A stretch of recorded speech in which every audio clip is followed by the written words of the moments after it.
Moro! Terveiset täältä Paloheinän nyt onneksi lumisista ja kylmistä maisemista.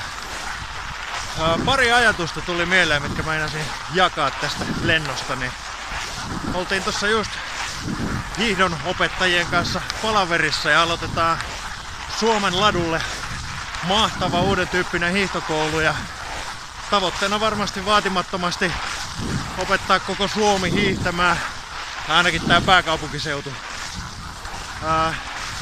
Toinen ajatus on, että jouduttiin taas tätä talvea oottelee ja olette varmaan kuullut tuosta ilmastonmuutoksesta.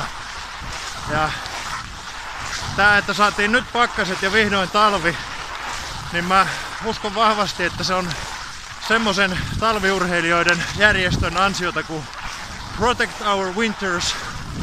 Ja sinne mä pyydän nyt kaikkia mun hiihtokavereita menemään osoitteeseen protectourwinters.org ja tykätkää Facebookissa ja liittykää jäseniksi ja lähtekää toki te kaikki kovat tykit lähettiläiksi kertomaan, että koko hiihtokansa haluaa olla mukana ilmastotyössä.